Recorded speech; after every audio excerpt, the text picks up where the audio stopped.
അപ്പോൾ റോഷിവാലയിലേക്ക് കൂടി പോവുകയാണ്. റോഷി അപ്പോൾ മുഖ്യമന്ത്രി പറയുന്നുണ്ട് വലിയ പരിക്ക് അദ്ദേഹത്തിന് അന്ന് ഏറ്റിരുന്നു എന്നുള്ളത്. അദ്ദേഹത്തിന് യാതൊരു പരിക്കും, വലിയ പരിക്ക് പോയിട്ട് ചെറിയ പരിക്ക് പോലും കാണാനില്ല.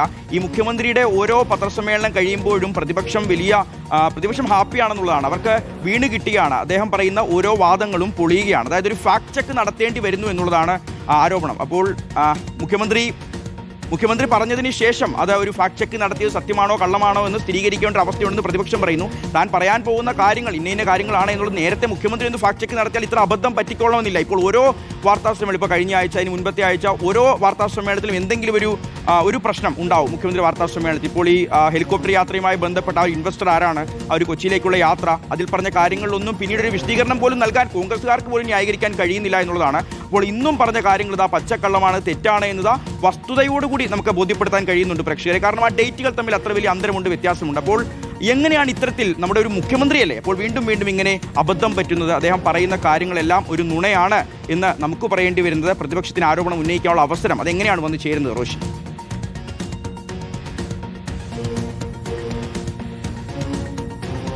ഇതിൽ ഏറ്റവും പ്രധാനപ്പെട്ട കാര്യം വാർത്താ സമ്മേളനത്തിൽ മുഖ്യമന്ത്രി വിശദീകരിച്ചത് നവകേരള യാത്രയിൽ അന്ന് മർദ്ദനമേറ്റപ്പോഴാണ് ആ ബന്ധമുണ്ടായത്. അങ്ങനെ ഒരു ടെലിഫോൺ സംഭാഷണം. നേരെ മറിച്ച് 2021 മുതൽ തന്നെ ഈ ഹുസൈനുമായി ബന്ധമുണ്ടായിരുന്നു മുഖ്യമന്ത്രിക്ക് എന്നതിന്റെ തെളിവ് ഹുസൈന്റെ ഫേസ്ബുക്ക് പേജിൽ തന്നെയുണ്ട്. ഹുസൈന്റെ ഫേസ്ബുക്ക് പേജിൽ നിരവധി ചിത്രങ്ങളാണ്.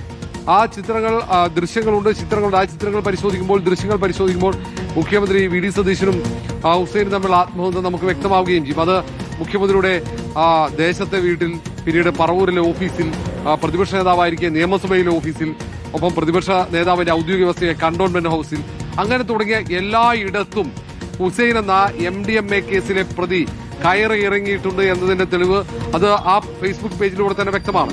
പിന്നെ എന്തിനാണ് ഇതൊക്കെ ഒളിച്ചു വെച്ച് താൻ ഈ അടുത്താണ് ബന്ധം സ്ഥാപിച്ചത്? അതും ഒരു കാരണമുണ്ടായിരുന്നു. അന്ന് പിണറായി വിജയൻ സർക്കാരിന്റെ പോലീസ് മർദ്ദിച്ചപ്പോൾ പരിക്കേറ്റ കാരണത്താൽ, ഗുരുതരമായ പരിക്കേറ്റെന്നാണ് പറഞ്ഞത്, അങ്ങനെ പരിക്കേറ്റ കാരണത്താൽ അവർ വിളിച്ച് ആശ്വസിപ്പിച്ചു, പിന്തുണ അറിയിച്ചു. പിന്നീട് പരിക്കേറ്റതുകൊണ്ട് അവിടെയുള്ള പാർട്ടി പ്രവർത്തകർ പറഞ്ഞപ്പോൾ, അവർ നിർബന്ധിപ്പിച്ചപ്പോൾ ഞാൻ ആ വീട്ടിലേക്ക് പോയി എന്നാണ് മുഖ്യമന്ത്രി വിശദീകരിച്ചത്. പക്ഷേ ഏതായാലും ഇതിലൊക്കെ കൂടുതൽ വ്യക്തത വരികയും ചെയ്യും. നിലവിൽ വന്ന ദൃശ്യങ്ങളും ചിത്രങ്ങളും അനുസരിച്ച് അത് ഹുസൈൻ തന്നെ പോസ്റ്റ് ചെയ്ത, സാമൂഹ്യ മാധ്യമത്തിൽ പോസ്റ്റ് ചെയ്ത ആ ദൃശ്യങ്ങളും ചിത്രങ്ങളും തന്നെ ആ വാദം, മുഖ്യമന്ത്രിയുടെ വാദം ദുർബലമാണെന്നും അത് തെറ്റാണെന്നും തെളിയിക്കുന്നുണ്ട്. എന്തിനാണ് ഇങ്ങനെ തെറ്റിദ്ധരിപ്പിച്ചത് മുഖ്യമന്ത്രി എന്ന് പറയേണ്ടത് മുഖ്യമന്ത്രിയാണ്. പക്ഷേ ഇനി 7 ദിവസത്തിന് ശേഷം മാത്രമേ നമുക്ക് മുഖ്യമന്ത്രിയുടെ പ്രതികരണം കേൾക്കാൻ കഴിയുള്ളൂ. കാരണം അതിനിടയിൽ എന്ത് സംഭവിച്ചാലും മുഖ്യമന്ത്രി മാധ്യമങ്ങളോട് പ്രതികരിക്കില്ല. ആ 7 ദിവസത്തിന് ശേഷമുള്ള വാർത്താ സമ്മേളനം അടുത്ത ബുധനാഴ്ച, അത് മന്ത്രിസഭാ യോഗത്തിന് ശേഷമായിരിക്കും. അന്ന് കൂടുതൽ വ്യക്തത വരുത്താൻ ശ്രമിക്കാം.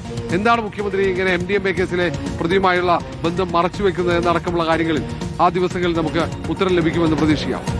ശരി റോഷി, അപ്പോൾ സംഭവിച്ച കാര്യങ്ങളും മുഖ്യമന്ത്രിയുടെ വാദവുമെല്ലാം പ്രേക്ഷകരുടെ മുന്നിലുണ്ട്. ബാക്കി ജനങ്ങൾ തീരുമാനിക്കട്ടെ, കേൾക്കുന്ന പ്രേക്ഷകർ തീരുമാനിക്കട്ടെ.